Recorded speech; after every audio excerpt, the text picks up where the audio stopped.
Well, you can't rule out security issues coming up in the future.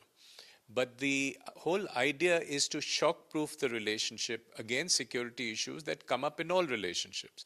We have had similar security issues in the US relationship, the US India relationship, the India UK relationship, and they come up. The difference in the Canadian case was that it was allowed to become a very political issue. But now I think the difference is that the economic partnership and the political partnership are aligned. Earlier, the political relationship was at a low, it was providing a headwind to the economic relationship, but now it's providing a tailwind to the economic relationship. And the economic relationship has been strong because despite all the political problems, the $100 billion odd of Canadian investment in India continues, both as foreign direct investment and portfolio investment. And that confidence among Canadian pension funds, investment firms in the India story continues to be very strong. So I think that is what Mark Carney's visit to Mumbai marks, that confidence in the Indian economy, confidence that the Indian economy and India's rise can be good for Canada, they can get excellent returns on their investments, and also India provides a huge market to Canada as it diversifies away from an over-dependence on the United States. Uh, how big is Carney's pragmatic shift in rebuilding trust? And do you think that the issues like the five fights basically, now that is over now?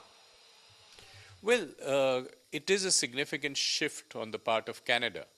And I feel that Canada's foreign policy is now being run by a pragmatic understanding of Canada's national interests, rather than being driven by diaspora interests, which we felt was the case earlier when the diaspora or some elements of the diaspora managed to infiltrate foreign policy and dictate its terms. But I think this shift is caused by geopolitics as well as a pragmatic understanding of Canada's own interests.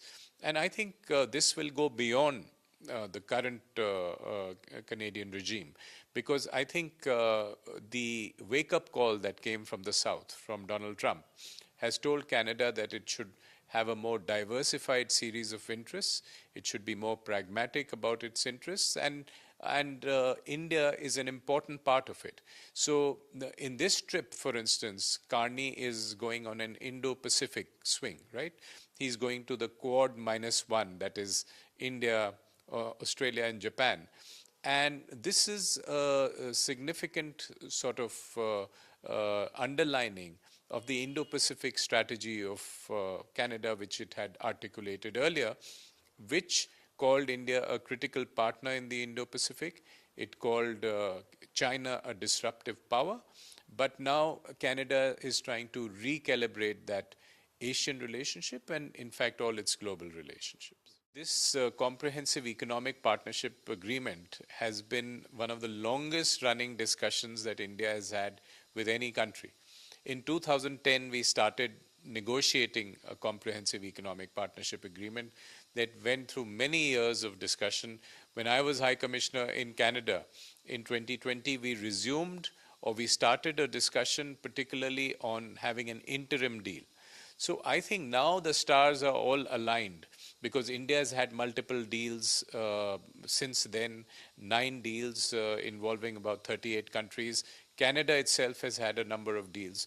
So this is a good time for India and Canada to arrive at this comprehensive economic partnership agreement, which should be broad-based, in my view, which should cover trade, it should cover services, it should cover talent mobility, and investment protection.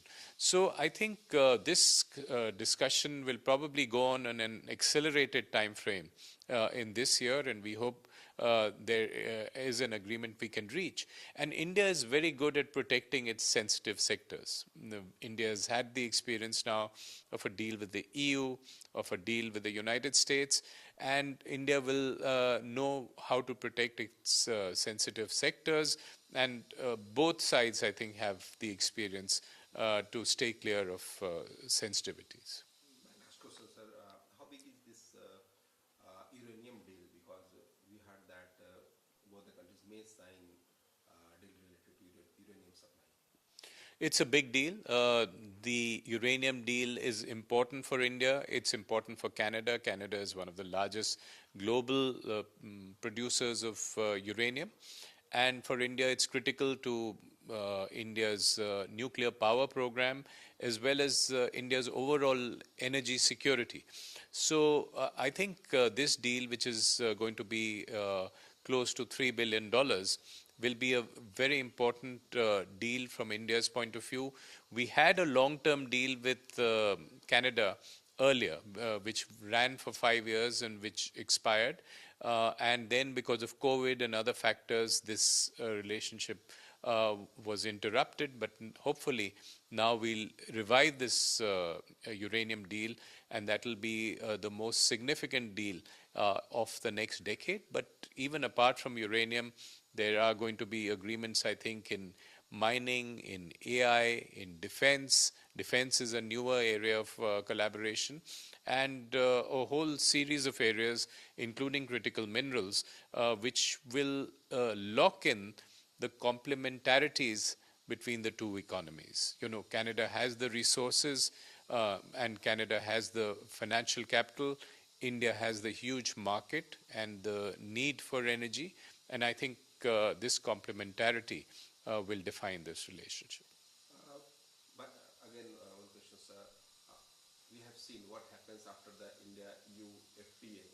US immediately came up and they have somehow softened their stance. If we strengthen our tie with Canada, will it further put pressure on US? I think it will. Essentially, the whole diversification strategy that India practices and to an extent Canada practices is something that tells each of their partners that we have options. So if any one of the partners behaves in a volatile way, you mitigate that risk by dealing with other partners. And that is the reason why, for instance, the India-EU deal was done in an accelerated kind of time frame and became a reality. So it certainly puts pressure on the other partners as well. And that's the whole purpose of diversifying relationships, that you reduce your over dependence on one particular partner and put pressure on that partner when it's not behaving in a predictable way.